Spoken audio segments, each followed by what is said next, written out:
Okay. Um, so it's nice to get to know you a little bit, and thanks for coming in a little bit earlier. But now let's focus on Christine. So Christine, do you want to tell us a little bit where your motivation for a TFF came from and what your background is? Yes, absolutely. So first of all, hello and welcome to all of you from all over the world. It's so exciting and humbling to be part of this Thought for Food community, which is really the best community out there. So congratulations for joining it and, contributing to it. We're really excited to, get to know you and learn from you and really support you in every way that we can going forward. So my name is Christine. I started Thought for Food. But I don't want to take credit for Thought for Food because Thought for Food is really about all of you, the team that you're meeting here, and the community members. We are a grassroots, ground-up organization that's really focused on transforming the world. And we're starting with the topic that is the most important topic to the world, which is how we're going to feed and nourish ourselves and our growing population. To me, food and agriculture is the most important topic. It's the place to start because it's inextricably linked to every other global challenge that we face, whether it be climate change, economic empowerment, women's empowerment, poverty alleviation, even war and peace. It really all comes back to food and nourishment. And it's the single biggest lever that we can pull to solve all of these challenges that we face as an interconnected world. And I used to work in industry. I studied actually in the United States. I was in New York City working on international affairs, and I focused my efforts on science and technology policy, which actually drew me back into my roots, which are in agriculture. I grew up on a farm too in Illinois. And I was studying science and technology policy, and it took me back to agriculture because at that time, agriculture was starting to transform. It was starting to really move into the digital era and into the kind of like high-tech era. And I was really interested to see kind of how science and technology would be applied to agriculture and the food system challenges. And so after graduate school, I entered public policy and I moved to Europe. I was actually based in Brussels for the first part of my career, working on ag policy. And I had the chance to travel the world. And I was working on a lot of United Nations conventions or treaties related to, agricultural trade and how biotechnology was going to be regulated, etc. And I don't know if this is still working because yeah, no, it's still good. Still go. Okay. And it was through those meetings that I started to notice a trend, which was that there was often a lot of people talking about the world of 2050 and this future that we needed to feed, 10 billion people by. But I would look around the room and see that the average age in the room was, 50 plus, and usually a white male. And I had this aha moment in one meeting in particular where I said, how do we bring more diversity, more young people, and more creativity into this sector? I was seeing that happen in tech. And at this time, think back 7 years ago, this was when like Facebook was booming and everybody was going to Silicon Valley to do these like disruptive things. And I thought, how can we bring that same energy and ethos into agriculture? And so it's a trite kind of example, but it really was sitting down over some drinks with some friends where Thought for Food kind of came to be, where we were brainstorming about how do we bring like the energy of millennials into this sector that was ripe for reinvention. We knew we needed to do that through startups and through innovation, and we knew that we needed to connect with the creative industries, like designers and artists who were also kind of like thinking in different ways, and how could we learn from them and bring that into, this sector to create new ways of thinking and doing. And so that was the genesis of Thought for Food. And then, like I said, it's really taken on a life of its own. I think that we've really tapped into zeitgeist. You know, young people want to make an impact. Millennials and Gen Zs happen to be the most globally connected, well-educated, and socially conscious generations that the world has ever seen. And that makes, you know, these generations a real force for change, for paradigm shifting change. And so, you know, like I said, we built and designed this program, a bit of a minimum viable product, put it out into the world, and then it just grew in a way that even I never expected. And here we are today, you know, 7 years later, we've worked with 20,000 young people in 160 countries. We've, you know, through the TFF Challenge, helped to generate thousands of new business concepts in diverse locations around the world. And we've helped to launch 50 impact-focused startups that have gone on to, you know, raise funding and make real impact across different parts of the value chain. And so we want to do more of that. And that's why our TFF Challenge is really turning into this innovation engine for food and ag that's powered by the next generation who come hardwired with the right mindsets and skill sets to really create transformational change. So that's why I'm looking to you. Like I said, I have nothing to do with this. I've just kind of like set in motion something that now you as TFF Challenge participants are taking forward and really showing that we can do this. And it's, you know, it's up to us, the world's young people, the people whose very future is at stake, to make the change that the world needs. Long answer, but that's the story. Maria's back, but frozen, I think. Ah. No worries, I'll jump in for now. How can you tell us how's the TFF Challenge really evolved since you first started it? I think what's really happened with the evolution of the TFF Challenge is that we've just seen the kind of like galvanization in more parts of the world. So when we started, we piloted actually just in Europe because didn't have, you know, a real idea of what was going to happen. And at that time, about 100 people participated. And what's really interesting, by the way, is that those people who participated in the first year, that pilot year, are still part of our TFF community, which is a testament to kind of like the fact that TFF is here to really support people through those critical early stages of their careers and entrepreneurial journeys. And so, you know, in the 7 years, what we've seen is like, is things just really grow and new countries entering and new types of innovators coming in. I love TFF2 because what we're doing is bringing together, I already mentioned like artists and designers, but also like architects, engineers, with agricultural specialists and agronomists, with people who are studying the humanities to really create these multidisciplinary solutions. And, you know, we were talking about some of the things that are now normal in conversations 7 years ago, before, you know, FAO report came out about the importance of insects as a potential protein source. We were talking about that. So I really think TFF2, by tapping into, you know, the energy and ideas of young people, we're like an antenna to the future, right? We can really see and spot trends early and kind of normalize them into the world. Good. So I don't know if you guys have questions, like just put them into the chat. Maria's frozen. Oh, technology. And I can just like see them and answer them directly. And then of course, Chelsea, if you wouldn't mind like continuing to facilitate questions. No, totally. Well, it'd be great since TFF's been going for so long now. What have been some of your favorite innovations? Oh gosh, that is such a difficult question because I have a, you know, soft spot in my heart for all of the innovations. I think what really is important as you're developing like a TFF concept to bring into the challenge is to solve a problem that's meaningful to you and your team personally.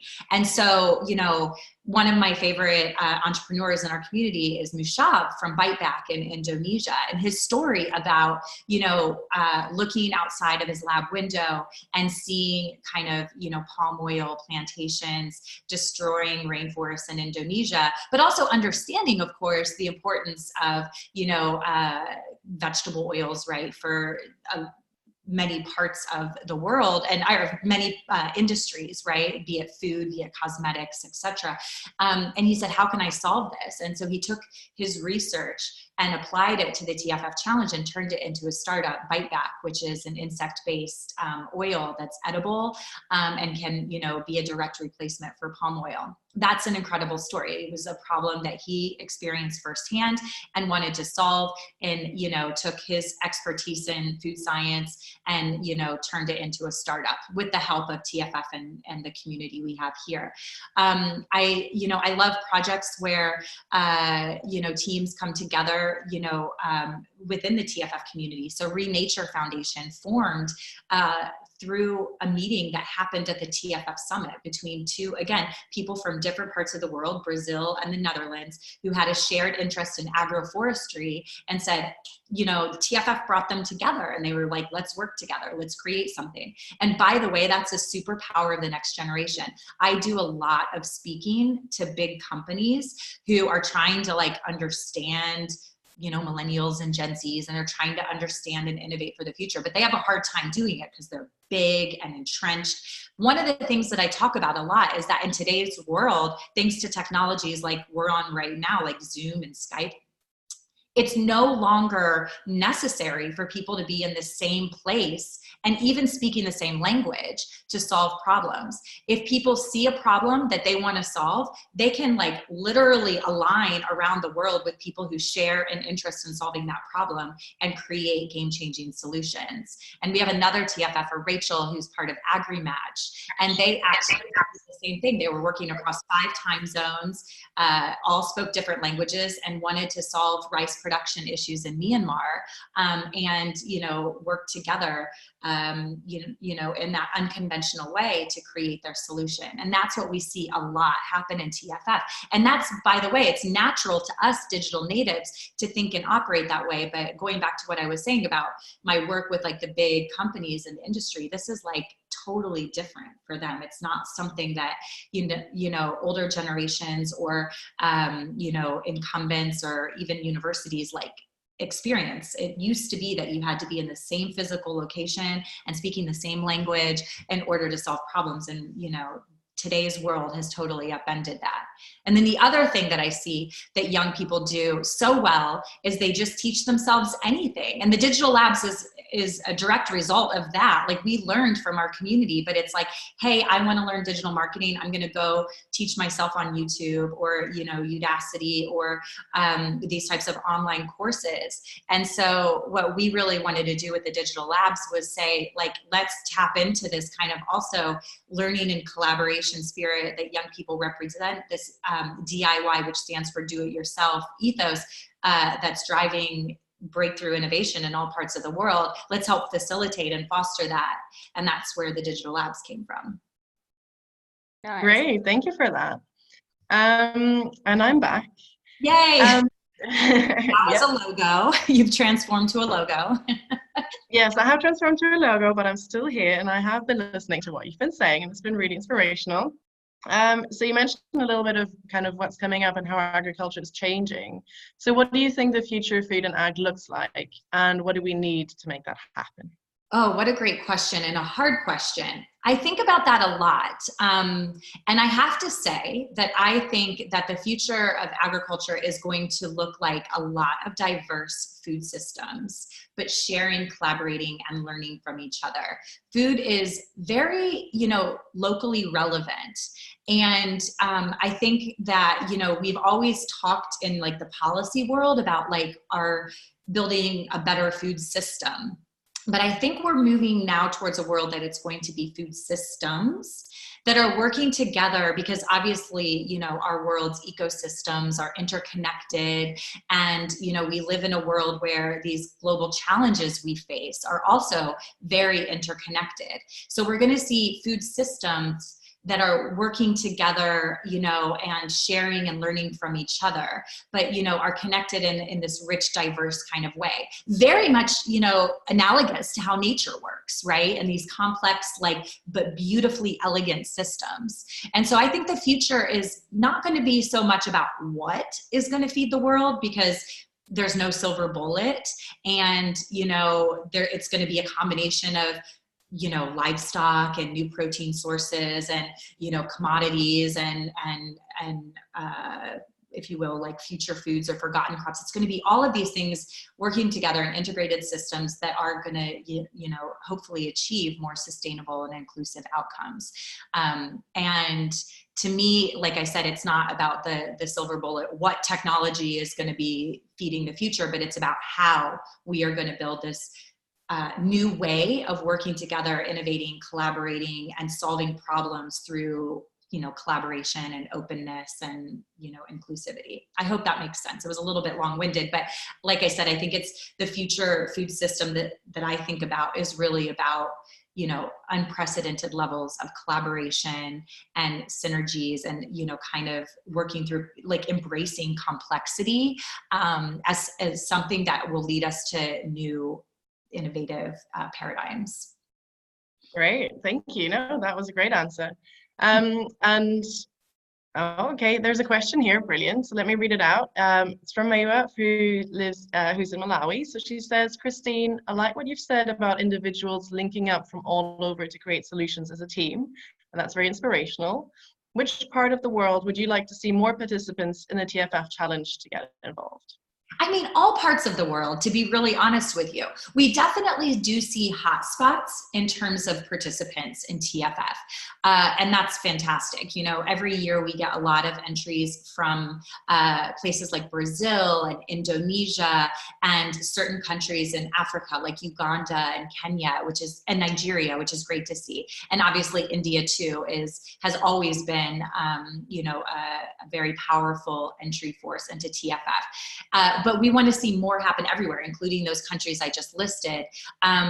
There are some places in TFF where, they're maybe weaker in terms of challenge entrance, and we'd like to overcome that. And those are places like China and certain countries in the Middle East. One of the challenges we have in running a global program is language barriers, and we fully recognize that. English is our default language.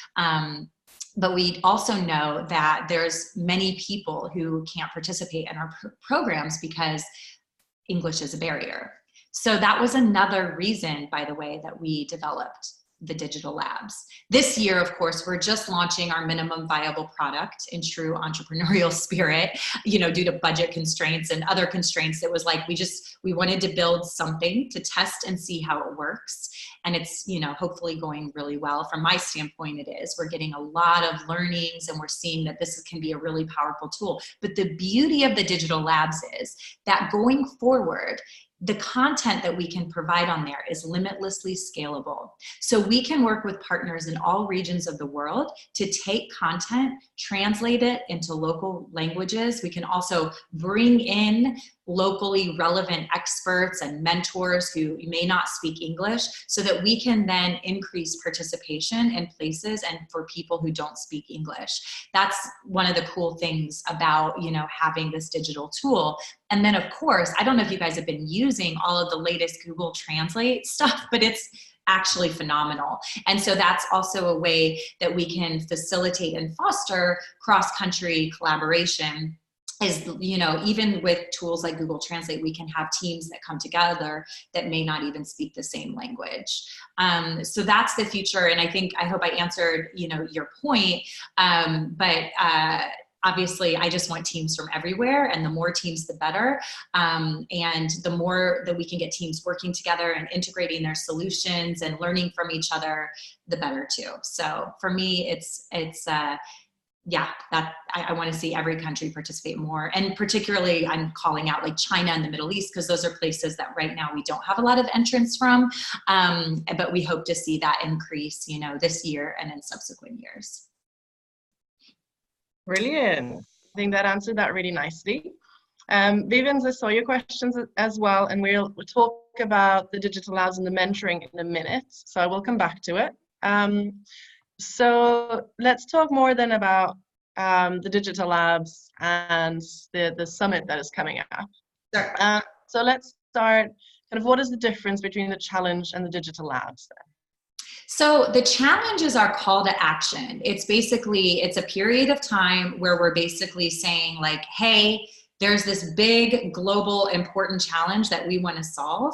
And here's your chance to like take a step and solve it. And it's funny because we actually have heard in years past from teams that this was like, they just needed somewhere to get started. And the TFF Challenge was like a great place to get started. So it's our call to action. It's like, okay, sign up, here's a challenge, let's do this. The Digital Labs is the tool that underpins the challenge. It's basically there as a learning and collaboration platform to help people who enter the challenge come up with an idea and, you know, develop that idea and accelerate that idea using some fundamental principles of like business and startup, you know, kind of mentality, as well as like, and we put a big emphasis on 21st century soft skills. I've spent my career in food and ag, and too often I've seen solutions that are like technology looking for a problem to solve.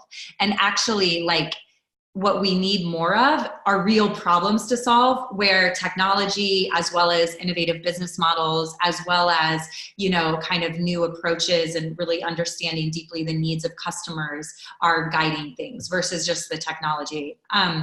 So that's what the Digital Labs focuses on. And we really are there to also support, you know, early stage young entrepreneurs in developing their idea and going through a lot of the challenges that early stage young entrepreneurs face. So how to like compellingly tell their story, how to like, you know, build a pitch deck that gets noticed, how to like hire the right power team so that you can execute effectively. Because having an idea is one thing, executing it is the most important thing, of course.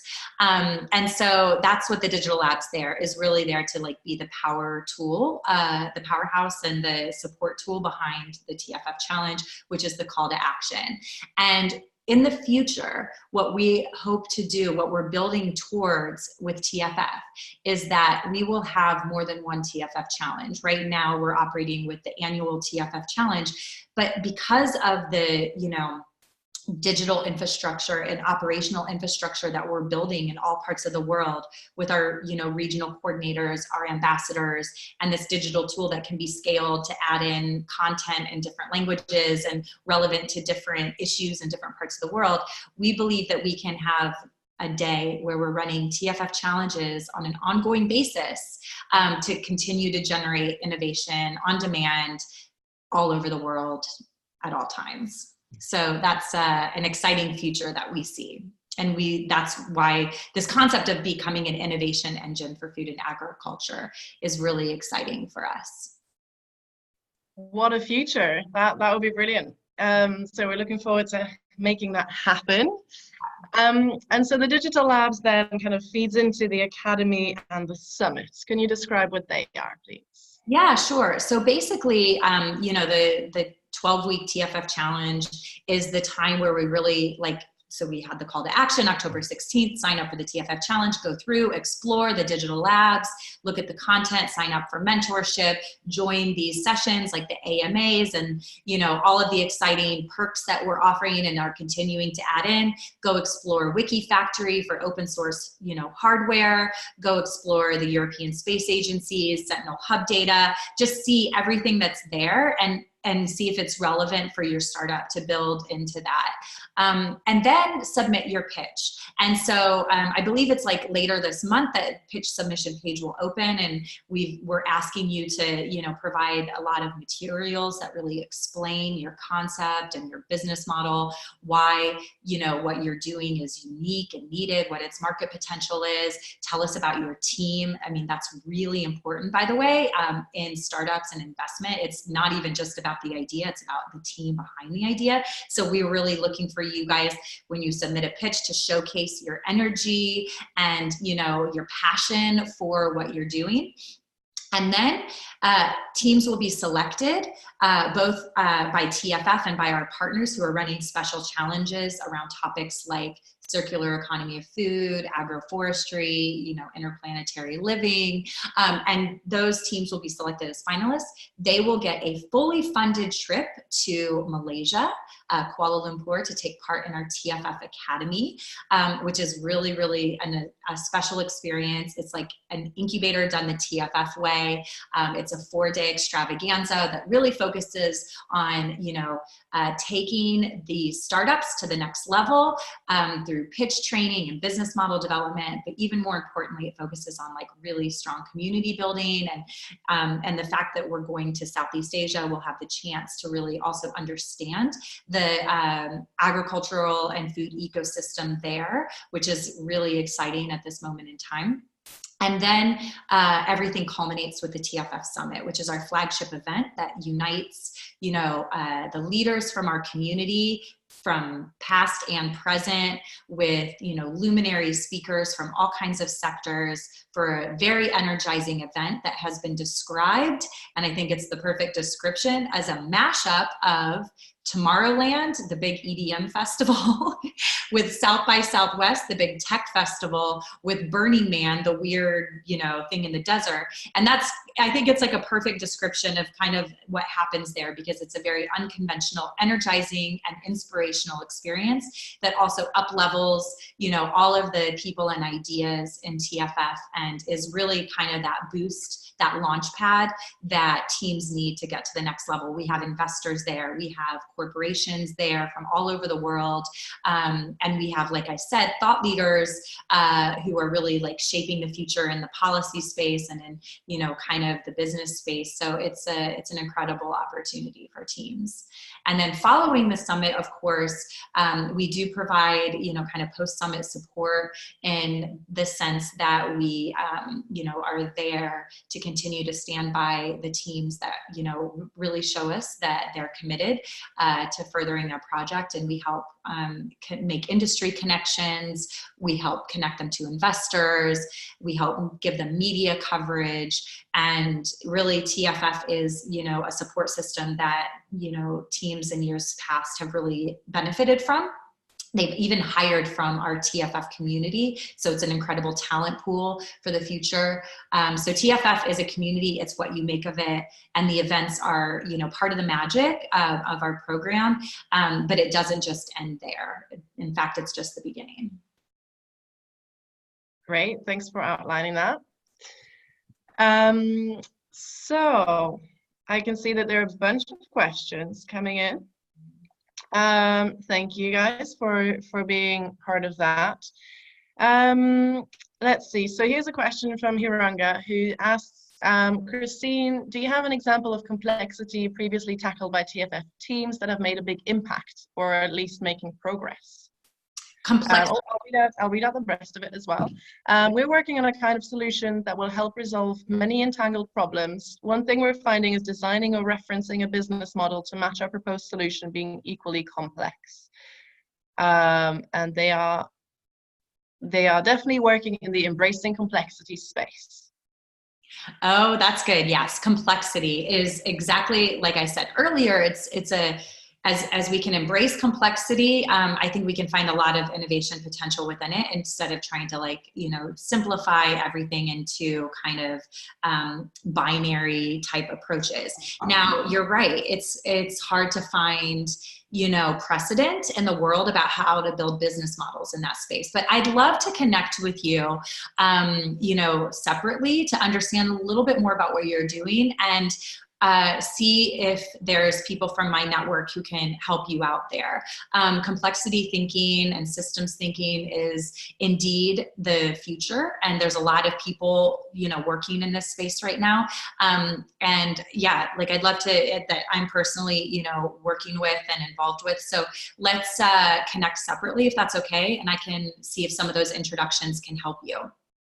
And then I don't want to sound contradictory to myself, but one thing that I will say in years past, because I've been at this now for 7 years, right? So I've seen all of the teams come through. And one of the things that I do think is important for really successful pitches is almost to keep it simple. You know, you maybe have heard of the KISS principle, keep it simple, stupid. And so the KISS principle is all about like, don't overcomplicate your business model and don't add in too many things, you know, bells and whistles, if you will, to your solution. At some point they can be added. But remember, like Amazon started as a bookstore, right? It didn't start as Amazon. That was maybe the vision, but it's like, start with what you know you can do and do well and build out from there. And obviously in your pitch, you can paint a picture for like all of the opportunities, but I would definitely say, you know, rather than saying, we have this technical solution and then we're, you know, adding in this app and then we're going to add in this business model innovation and then, you know, this truck company or whatever, like, try to focus on like the one or two things that really will make the biggest difference and how those can be really executed in the best, most simple way possible, because usually that's the most effective. And then my experience, that's what I've seen the most successful teams do, is just focus. I hope that answers your question. So I guess just to break it down, two things. One is connect with me about like finding precedent for business models based on systems thinking and complexity. And two, as you're developing your solution, also try to think about like what's the most simple, effective, and direct path to make impact and focus on that. Great, thank you for that reply. And he's already written that he's keen to connect. So we'll definitely make that happen afterwards. Kennedy's also asking, let me read it out. So Kennedy says, the TFF Labs has been very helpful in helping me enhance my idea. It's good to hear. However, I haven't found a viable team yet, and I wouldn't want to rush in going about that due to unpopular previous experiences. How late can I have my team on board? You can have your team on board up till the, you know, final hour. Like actually, we have the pitch open until the pitch deadline, which I think is January 24th, but check the FAQs for that. And you could ostensibly form your team half an hour before that deadline finishes. We do have the, you know, requirement that you're submitting with a team, because entrepreneurship is, you know, is a team effort. And I do understand the challenges of finding the right team. You don't have to make everyone a co-founder, and you definitely don't have to, you know, stick with that team for the long term, but it does help, you know, as you're developing your idea to be working with people. And I personally have a predisposition to say, try to work with people who represent complementarity and diversity to your skill sets. So we hopefully have added it, and if not, it will be added soon. But there's a tool that we use in our TFF core team called the Kolbe assessment, KOLBE. It helps you identify your inherent like natural strengths as a leader and how you operate when you're striving. It also helps you find the right people around you who complement your strengths. And so we found that to be a really effective tool to find the right team to, you know, accelerate our impact. In fact, now we make everyone take this assessment during the interview process to join the TFF team. So we have some data along with the interview to make some decisions. It might be something that you want to check out. And then again, this is exactly the kind of stuff that the Digital Labs is there to help with. And we'd love to connect you. I already have 2 people in mind with mentors that can help you through that. You know, it is difficult. I totally empathize with you, and, you know, help you identify the right people that can be on your team, and, you know, maybe provide some coaching so that you're picking the right team to submit with. But you have really till the final hour if you want. But ideally, I think it would make sense to try to find people sooner so that they can help shape and develop your idea to become more powerful than what you may be doing on your own. Perfect, thank you. And then what do you need to join the challenge, and what do you need to be considered as a finalist? I mean, you've touched on this already, but could you just outline that again? Yeah, so we'll be like launching the pitch page in a couple of weeks. And so the pitch submission page is something that you should definitely like take a look at, even if you're not ready to submit your pitch. But basically, there's going to be a bunch of stuff related to your concept, the technology that it's based on, the business model that it's based on, you know, market potential, challenges, like being cognizant of like what could go wrong, or where, where are there potential challenges and problems with what you're doing, because it's very important that you're aware of that. Your team dynamic, we want to get to know your team and like really feel the passion and the energy that you have for this problem, and like what made you arrive at developing the concept that you're entering into the TFF Challenge. And we're doing a combination of a pitch deck as well as video submission. And then obviously if you have like an existing website and even confidential materials, there's a space that you can upload those that, just ourselves will have access to. So that, like for example, if you have like a really truly breakthrough technology that, is, IP protected or still, something that is not in the public domain. This is something that we treat seriously. And so there's the option for you to submit some of that stuff, confidentially to us. So that's the pitch. And then there's a period of time when we're going through those submissions together with some independent experts. And we then announce the finalists a few weeks later who go to, the Academy and Summit that I described.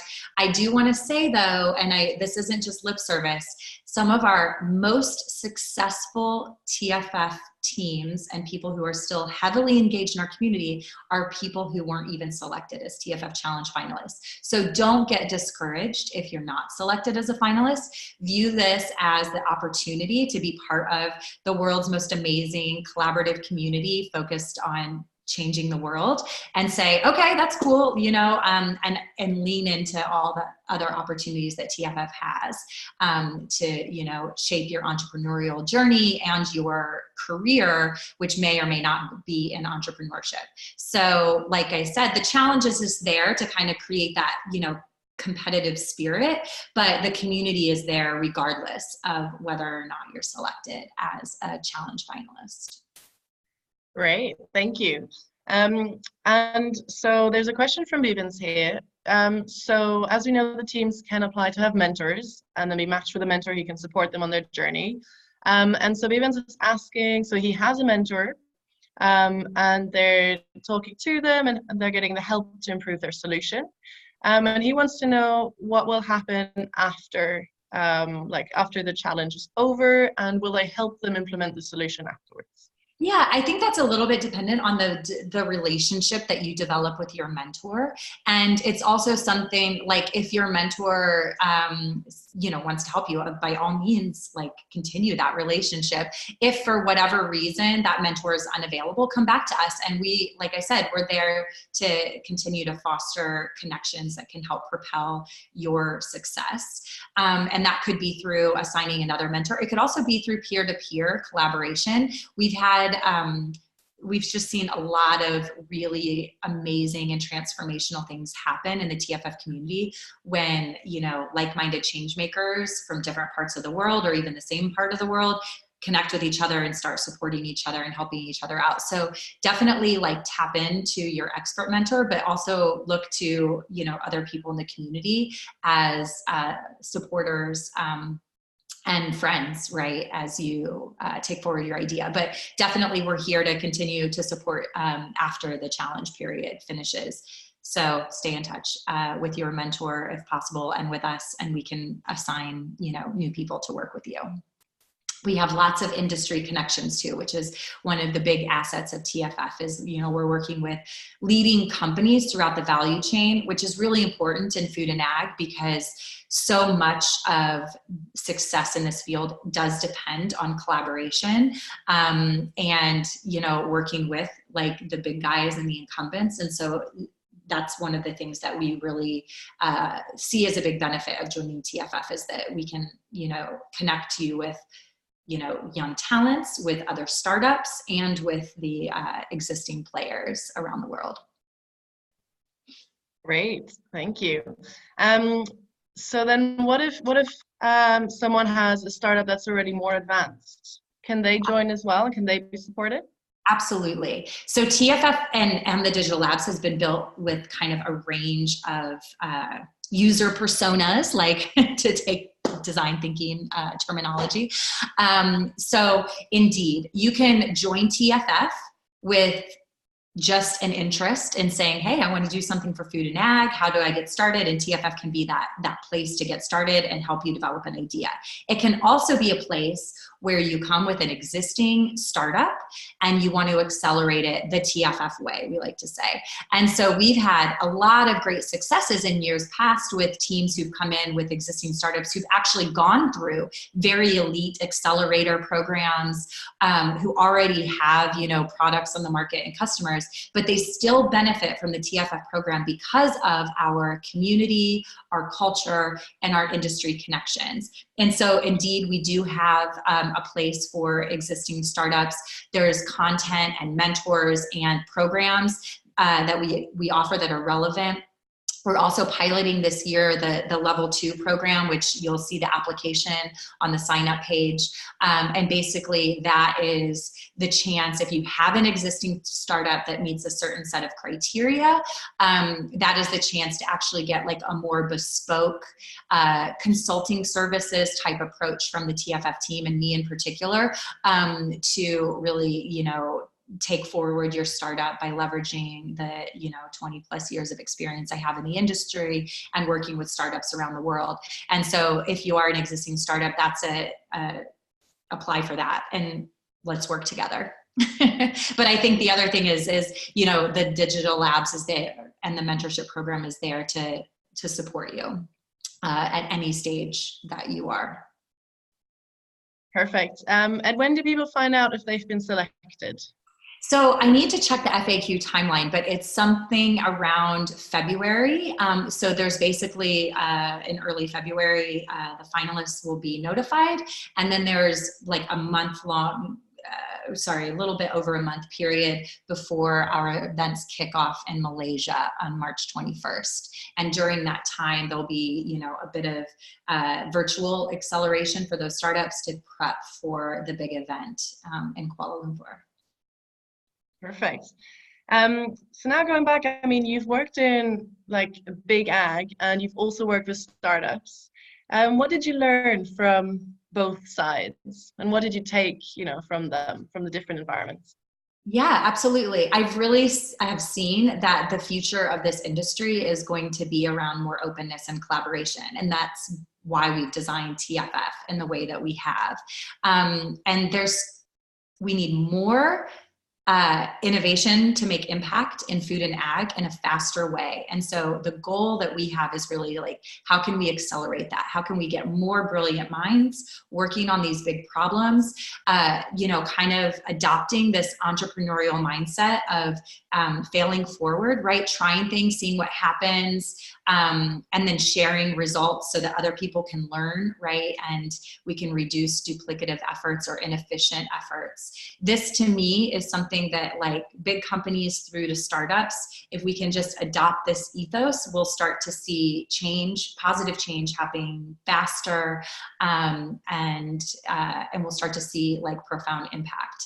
I think the other thing, it's really built into the spirit of TFF, which is that, so much of the world of business right now is built around this value capture. How do I keep it all for myself? How do I get that next big investment?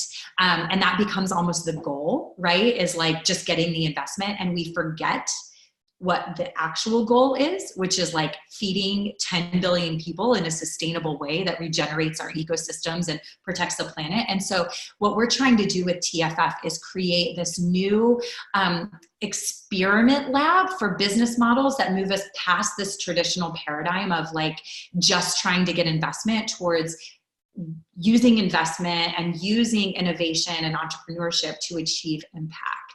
And we don't have the answers yet, but we're definitely like creating this culture and community that's focused on that, and helping people find the support system that they need to really get towards impact, and, kind of dismantling the current paradigm, which is, all around kind of like closed IP systems and winner takes all mentality, towards more broad sharing of benefits, while still incentivizing innovation, of course, and incentivizing people through, the opportunity to like make money and use business as a positive force for good.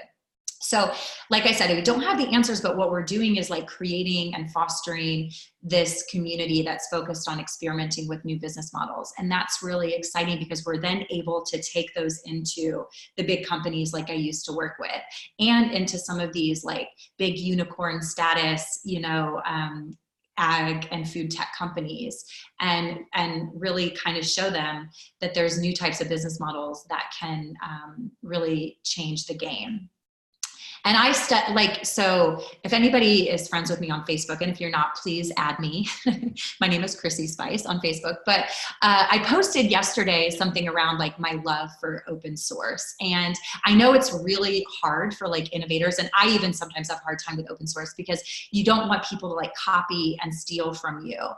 But as a digital native, I've grown up really seeing how open source has like changed industries completely. So we saw it with, of course, the hobbyist computer industry, which built, the Apples of the world in Silicon Valley. We saw it with software, Linux, and all of these systems, kind of based on a new culture of openness and sharing, with governance around it, of course. And, we saw it with music. And I, of course, was part of that generation that was, using LimeWire and Napster. I mean, who didn't, 10, 20 years ago. And we saw the big companies change their business model.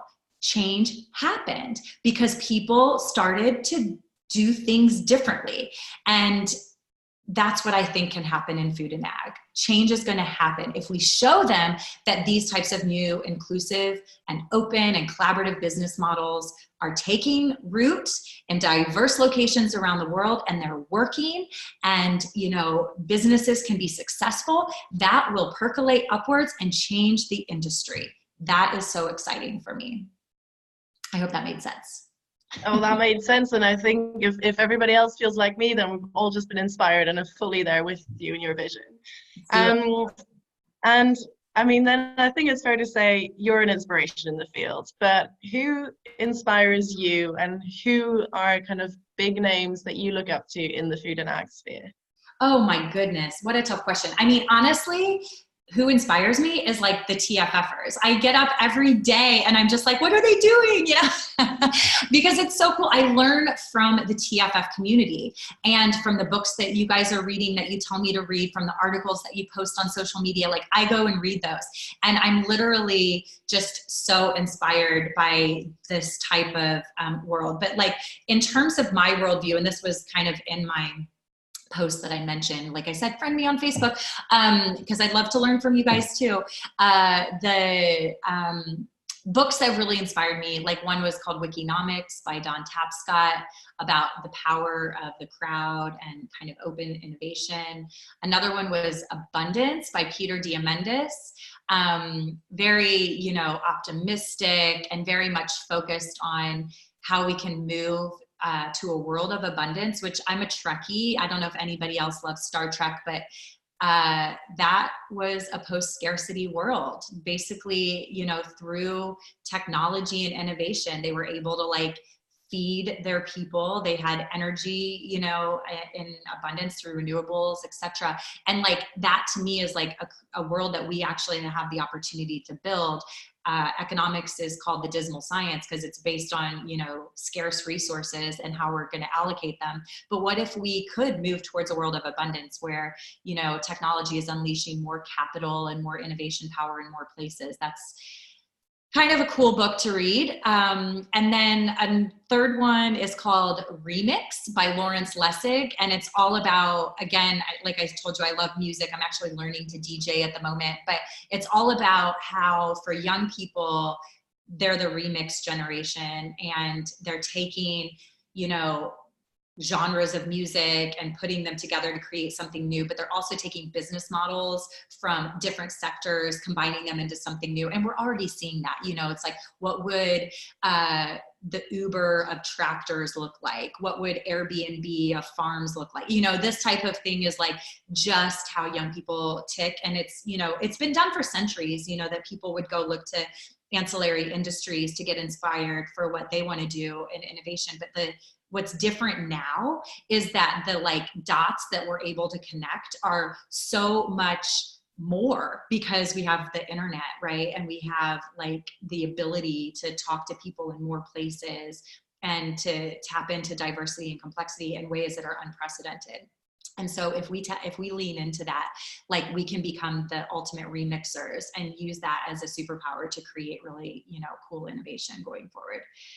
So thanks, Chelsea, for putting Wikinomics, Abundance, and Remix by Lawrence Lessig, are 3 books that have really inspired me. Now, in the food and ag space, you know, it's a trite answer, and I know it's a controversial one, but I really do love the story of Norman Borlaug, not just for what he did, but also like, so I know his granddaughter, she's an advisor into TFF, but the story she tells about the fact that he, you know, was fired. Do you want to just go back just to be sure that everybody knows who Norman Borlaug is? Norman Borlaug is considered the father of the Green Revolution, and he won the Presidential Medal of Honor and the Nobel Peace Prize for his work in creating dwarf wheat. So he bred wheat to kind of grow smaller, and it was a way to increase the amount of grain that became available from wheat instead of, you know, kind of the plant wasting its energy growing tall and strong and that type of thing. So anyway, of course, the Green Revolution is fraught with controversy, and completely understand that. And we're dealing with many of the externalities that the Green Revolution brought about, you know, today, because it also increased fertilizer use and, you know, all of the kind of runoff and you know, issues around that. I was about to say eutrophication.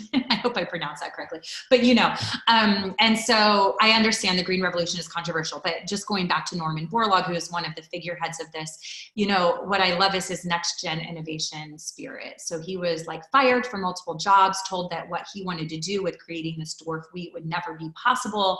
Experts kept dismissing his idea, and he kept pushing forward. And he particularly loved to work with young people because they brought in this like beginner's mindset. They didn't know what wasn't possible. And they basically, you know, through kind of like dismissing what the experts of the world said, he was able to, you know, kind of feed billions of people around the world and stave off mass starvation, which is what a lot of the policy experts were predicting.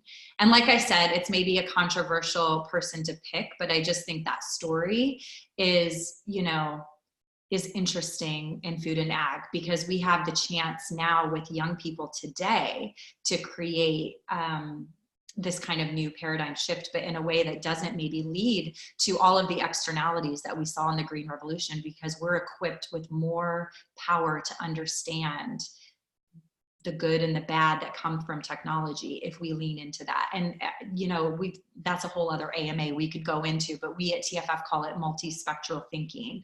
But it's about like putting on a lens onto our brains that allows us to see the spectrum of ideas and all of the inherent complexity and pros and cons that come in with those ideas. And yeah, really kind of like navigating through that in a way that hasn't been before possible. I think young people are the best equipped generations ever to do that. And so I'd love to see like, you know, new types of Norman Borlaugs come forward, but who are creating, you know, mass impact in terms of like nourishing our world's population, but also while regenerating ecosystems, you know, providing kind of inclusive business models that are empowering, you know, marginalized people or, you know, communities and smallholders, etc.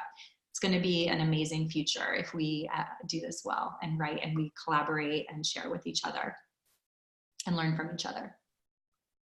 Thank you so much for that nice answer. So I think we've learned you like to read a lot, you like Facebook, a lot, Yeah. and you're super passionate about working with young people, which is great. Yeah.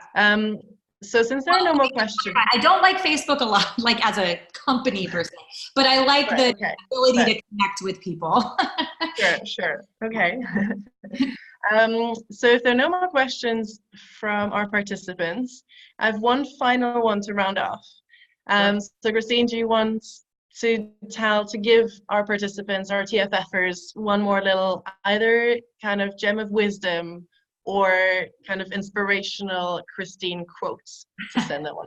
Well, I don't know if I have any inspirational Christine quote, but what I would say is, you know, TFF is the competition, but it's so much more. So give us your all over this 12-week period. We can't wait to see what you submit in terms of your pitches. But remember that TFF is, you know, what we really want to see is like you leaning in on the digital labs, contributing, sharing, showing us the passion and energy that you have to solve the world's most important challenge and to support your community. And that's what we ask for. And then TFF will give back to you in ways, you know, that you will benefit from for sure. And it's really what we all make of it. It's about leveraging the power of this community and the, you know, diversity and passion and everything that every member brings in. And really just like lean into that and, you know, take advantage of that. It's really special. And once you're part of it, you'll see. Great. Thank you so much.